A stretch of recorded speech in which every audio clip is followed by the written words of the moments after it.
back to Luis Firpo though. Luis Firpo, 1920s heavyweight from Argentina. Mm-hmm. Basically self-trained and self-managed. Very first professional in Argentina. So in order for him to get training, he had to go to Chile, right? And Mm-hmm. you guys know how he got to Chile? No, no, I don't know that story. He walked, right? Wow. He walked across the Andes. Now, back in those days, it was a trade route. So most people were walking across the continent. Most of them were doing it on horseback, though, but he just walked. And when he got to Chile, he was like 25 pounds lighter and like 5 shades darker. This is a guy that's sleeping against trees, walking over to Chile. That's how badly he wanted to fight. So when he used to go to Chile and Uruguay to fight, instead of getting paid in their money, they had food over there that in Argentina was more expensive, right? Because it had to be like transported. So he used to come home with sacks of beans, right? So they will pay him, let's say $100 worth of beans, and he would take that back to Argentina and flip it and sell it for $300 or $400. That's how he was getting paid. Mm. Another way he wanted to get paid was with books. So he wanted books on investment, books on filmmaking, books on property rights. And once he read all those books, he would sell them to the libraries and the bookstores.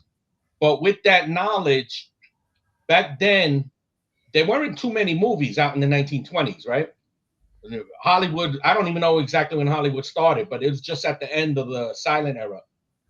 So one of the most popular films there was the Dempsey Jess Willard fight, right? They kept playing that in Argentina, and Firpo noticed every time I come to see this fight, this movie theater is packed. So he found out how to secure his own film rights for his own fights. He got a camera. He learned how to edit. He had his corner man. Hector, imagine working the corner with a camera on your shoulder, filming the fight, right? That's what his corner man was doing. And then those fights, when he came back to Argentina, he packaged them. He made a film. He edited it, and they started playing those fights in Argentina. So he kept all his rights, even right up into the time when he went to the United States.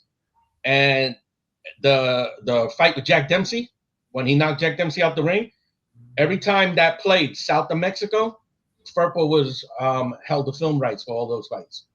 Mm. Every movie theater, every sale, every time they replayed it. So this guy was like the George Foreman of his day in a lot of ways when it came to business. Yeah, yeah. This guy, like in his time, he was close to a billionaire, right? Yeah, I mean, I don't even know what the math is, though. I mean, he lost some money in the stock market, but he owned car dealerships. I forgot the Stutz, I think is the car brand. They don't sell them anymore. But anything in South America, he owned every dealership of the Stutz dealerships in South America. Right? He Yeah. was one of the first Latin filmmakers, film So this producers, anyway.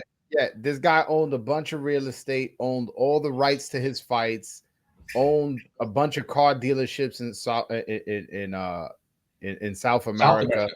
Yeah. This guy is it's almost like a hidden gem that of who he was. We like to talk about the business acumen of Mayweather and Foreman. Yeah. This guy from the 1920s, who most people never heard of. Well, I should not say that. Who a lot of people are not too familiar with, was doing that back in the 20s. Yeah. And that's amazing. And if you think fighters are getting jerked now, imagine back then. And he was somebody who was out here getting it. That's one of the parts of the book, which again, the 4 belt era, if you haven't bought it, make sure to go cop it. It's definitely worth reading. There's a lot of little tidbits like that are in here.